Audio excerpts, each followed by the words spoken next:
అండి ఇవాళ మేము శ్రీలంకలో 5వ రోజు రామాయణంకి ముడిపడిన ప్రదేశాల వివరాలు మీతో షేర్ చేసుకోవాలనుకుంటున్నాను. అయితే పొద్దునే అల్పాహారం చేసి యథావిధిగా మేము మళ్ళీ బస్సులో బయలుదేరి ముందు జెమ్స్ ఫ్యాక్టరీని సందర్శించి తర్వాత రాంబోడ వద్ద ఉన్న హనుమాన్ ఆలయానికి వెళ్ళాలనుకున్నాము. బస్సు ఎక్కే ముందు అక్కడ ఇట్లా పూసలు అమ్మే వాళ్ళు ఉన్నారు. చాలామంది గిఫ్ట్ల కోసమని ఈ పూసల దండలు తీసుకున్నారు. చాలా బాగున్నాయి. అక్కడి నుంచి బయలుదేరి మేము రాంబోడ అనే ప్రదేశానికి వెళ్తున్నాము. దారి పొడవునా మీకు సెలయేర్లు, పచ్చని చెట్లు, తర్వాత చిన్న చిన్న జలపాతాలు కనిపిస్తుంటాయి. మొత్తం శ్రీలంకలో ఇలానే ఉంటుంది. ప్రకృతి చాలా ఆహ్లాదకరంగా ఉంటుంది. ఇక్కడి నుంచి మేము బయలుదేరి రాంబోడ అనే ప్రదేశానికి వెళ్తున్నాం. ఇక్కడ స్థల పురాణం ఏంటి అంటే, రాంబోడ ఉన్న హనుమంతుని ఆలయం చిన్మయ మిషన్కి సంబంధించిన స్వామి తేజామాయానంద వారు ఆధ్వర్యంలో ఏప్రిల్ 2001 సంవత్సరంలో ఇక్కడ 18 అడుగుల ఆంజనేయ స్వామి విగ్రహాన్ని ప్రతిష్ఠించారు. ఆంజనేయ స్వామి వారు సీతా అన్వేషణకి వెళ్తున్నప్పుడు సముద్రాన్ని లంఘించి లంకా నగరానికి వచ్చినప్పుడు అక్కడ అన్వేషిస్తున్న సమయంలో అశోక వాటిక చేరే ముందు విరామం కోసం ఇక్కడ కొండపై కాలు పెట్టారని గుర్తించారు చిన్మయ మిషన్ వారు. వాళ్ళు ఇక్కడ పెద్ద ఆలయంని నిర్మించారు. ఇక్కడ రామభక్త హనుమానుగా ఆంజనేయ స్వామి వారు ఇక్కడ పూజలు అందుకుంటారు. ఇంకో కథనం ఏంటి అంటే, రాంబోడ ప్రాంతంలో రావణుడిపై రాముడు సైన్య దళాల్ని సమీకరించిన ప్రదేశంగా నమ్ముతారు. రాంపడే అంటే రాముడి భక్తి. అలా రాంబోడ అనే ఇక్కడ ఈ కొండకి పేరు వచ్చిందనమాట. ఇక్కడ రాంబోడ ప్రదేశంలో చిన్మయ మిషన్ వాళ్ళు ఒక క్యాంటీన్ కూడా కట్టారు. ఇక్కడ ఈ ఆలయం దర్శించడానికి వచ్చినప్పుడు ఇక్కడ ఆతులకి మంచి భోజన సౌకర్యం కలిగిస్తూ ఉంటారనమాట. ఇది ఆలయము. కొన్ని మెట్లు ఎక్కి మనం దర్శించుకోవాలి. ఇక్కడ ఒక ఉద్యానవనం కూడా ఉన్నది. ఇక్కడ చాలా ప్రకృతి చాలా సౌందర్యంగా ఉంటుంది. కొండలు కనిపిస్తూ ఉంటాయి, చెట్లు. ఇక్కడ మంచి ఫోటోగ్రఫీ తీసుకోవచ్చు. సో ఇలా మేమందరం భోజనాలు చేసేసి చాలా మంచి భోజనం పెట్టారు. ఇక్కడి నుంచి బయలుదేరి మేము కొండ మీద ఉన్న రాంబోడ హనుమాన్ దేవాలయాన్ని బయలుదేరాము. ఇక్కడ కొన్ని దగ్గర 20 మెట్లు ఉంటాయి. ఆ మెట్లు ఎక్కి మనం హనుమంతుడిని దర్శించుకోవాలన్నమాట.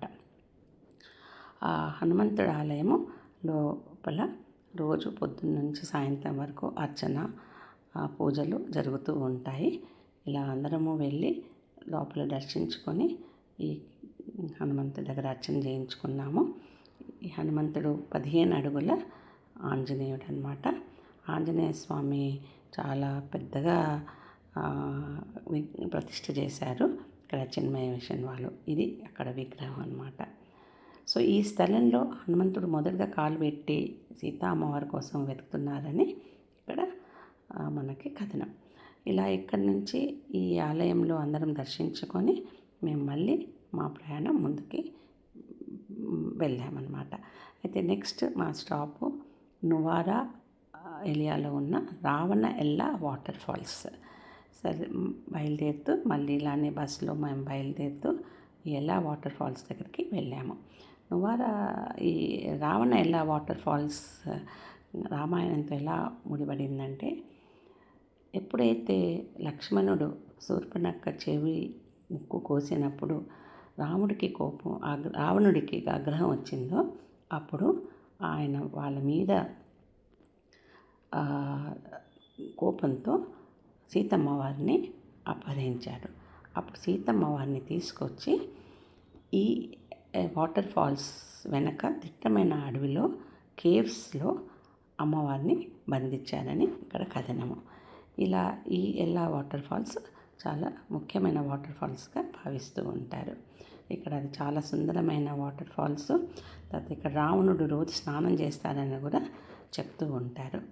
ఈ వాటర్ ఫాల్స్ వెనుకనే దిట్టమైన అడవి. ఆ అడవిలో ఉన్న కేవ్స్లోనే అమ్మవారిని చాలా రోజులు బంధించి తర్వాత అశోక వాటిక దగ్గరికి మార్చారని చెప్తూ ఉంటారు.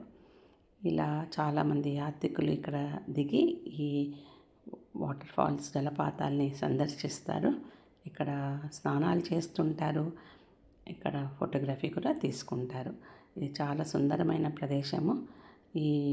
చాలామంది వచ్చి ఇక్కడ మంచి ట్రెక్కింగ్ కూడా చేస్తారు ఆ కేవ్స్లోకి వెళ్ళటానికి.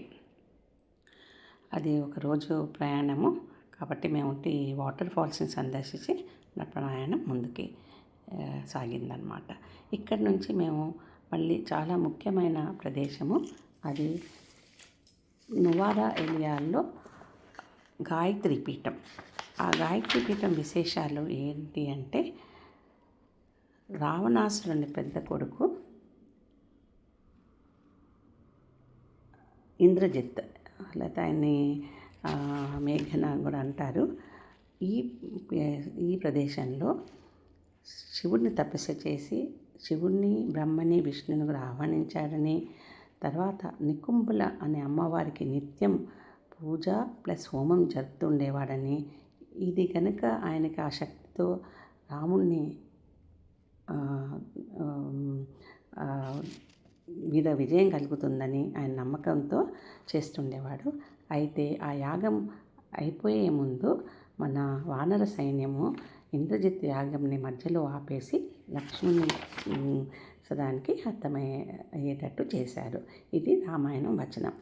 అలా ఆ శక్తిని దుష్కృత్యాలకు ఉపయోగించిన కారణం ఇక్కడ శాంతిని స్థాపించడానికి పూర్వకాలంలో మురుగేశన్ అనేవంటి ఒక మహర్షి అక్కడ తపస్సు చేసి గాయత్రి అమ్మవారిని ప్రతిష్ఠించి అక్కడ అలాగే నర్మదా నది నుండి వచ్చే 108 శివలింగాలను కూడా తీసుకొచ్చి ఇక్కడ ప్రతిష్ఠించారు.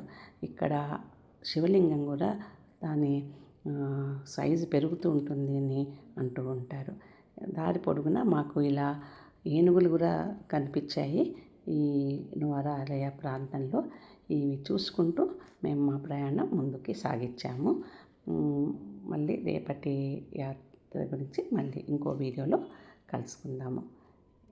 Bye for now.